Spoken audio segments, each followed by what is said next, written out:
All right. Next up in the upper respiratory tract infectious disorders is going to be laryngitis. Okay. So, laryngitis is obviously inflammation of the larynx, and so far we have talked about inflammation of the nasal cavity and rhinitis, inflammation of the sinuses, and rhinosinusitis. Um, we talked about epiglottitis. In this audio lecture, we're going to be talking about really the structure that lies just after the epiglottis, and that is the larynx. Okay, and so in the larynx, we have inflammation of the laryngeal folds, and so this is, remember, the vocal cords that serves to produce the sounds that you hear when we talk. So this is going to be inflammation of the larynx. Here's a normal larynx. Here's an inflamed larynx where we get swelling of all the tissues, and this is because of the increased blood flow and increased permeability resulting in swelling of this tissue. And so when we get laryngitis, I think we're all kind of familiar. So that we get either distortion of the sound, either we get an abnormal sound to our voice, or our voice could completely go away for a short time.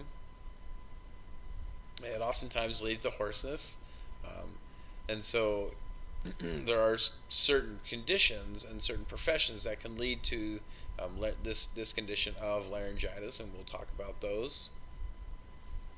And so the concern here is that laryngitis can actually block airways if the swelling is to get so severe. Remember that breathing is essentially, we are always moving air through this opening, and we just control that opening when we talk, but when we're not talking, we're just breathing. If it closes up so severe that we can't move air back and forth, then it could result in a pretty severe condition, obviously. Um, so it's oftentimes associated with croup, which we'll talk about in another audio lecture, and epiglottitis. So what is it? It's inflammation of the larynx. What causes laryngitis? It's got several causes.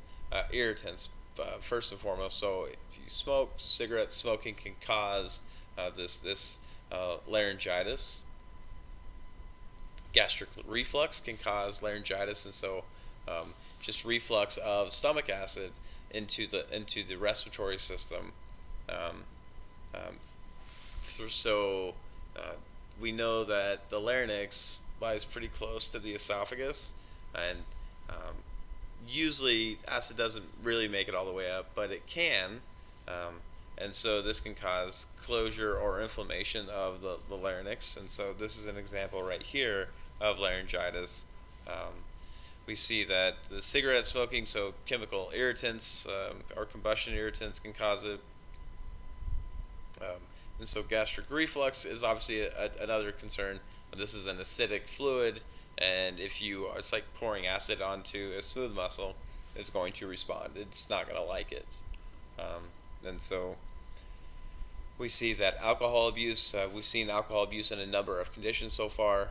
So, if you're drinking excessively, maybe you should try to cut back a little bit. And if you smoke, you should definitely try to quit as soon as possible.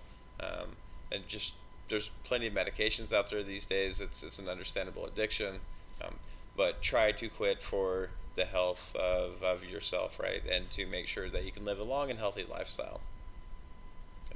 Okay. Chemicals like industrial chemicals.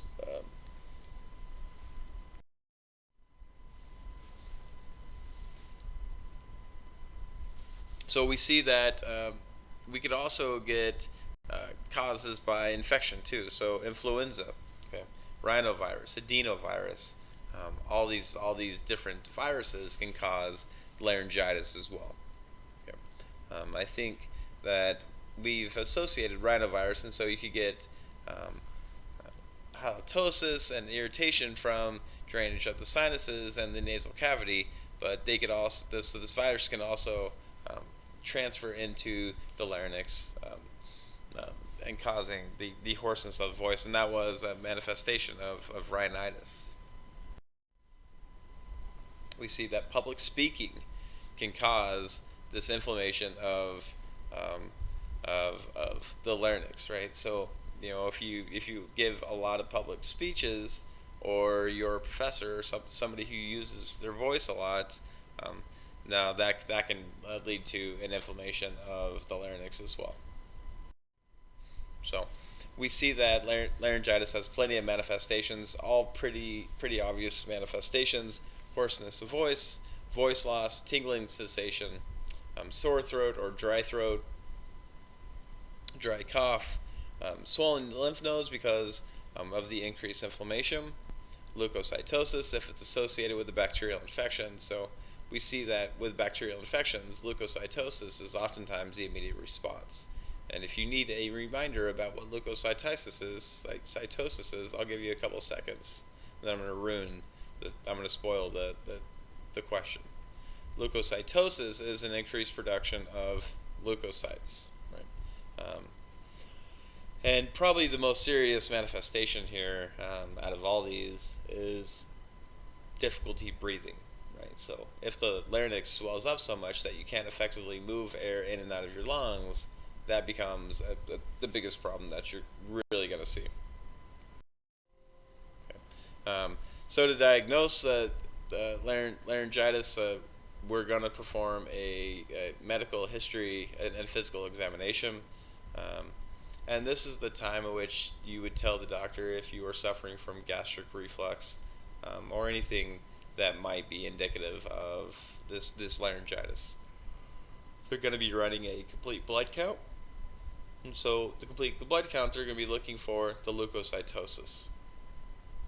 Right. So if they think it's due to a bacterial infection or a viral infection, then leukocytes should be increased.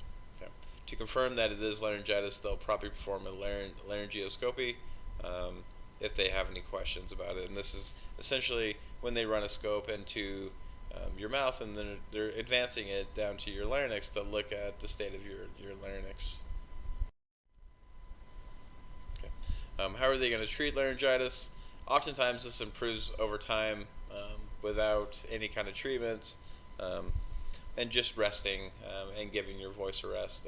So not talking. I know a number of years ago, some famous singers had to take a break from singing for a while because their voice had gone away because they had developed laryngitis over some time. Right. One of the treatments of this is going to be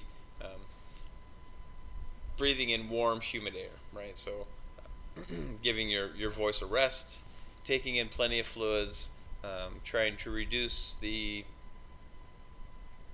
mucus on the larynx. Okay.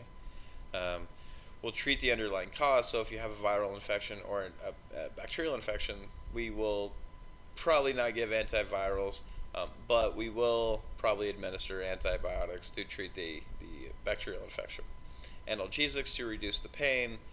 Gargling with salt water would be a more affordable way to get rid of the bacterial growth if it's not excessive. So if you gargle with salt water, this creates a condition that the bacteria don't really thrive in. And usually when I've done this, I've pumped just a ton of salt into the water, and then you're just gargling with very concentrated salt water. Okay. You'll usually avoid decongestants and corticosteroids, because while it does seem like an effective way to reduce inflammation, the decongestants it's not really due to increased mucus production, but due to an inflammatory event, and the corticosteroids are going to increase the work of the heart, and if you're having a decreased moving air back and forth, that is creating an issue. So there we have it. There's laryngitis. Laryngitis is inflammation of the larynx. You could lose your voice. It's due to a number of causes, including viral and bacterial infections, in addition to overuse and then chemical irritation like gastric reflux, smoking. Okay. We're going to diagnose this by a laryngeoscopy, and then treating it is pretty much just going to reside on just giving it a break for a little bit.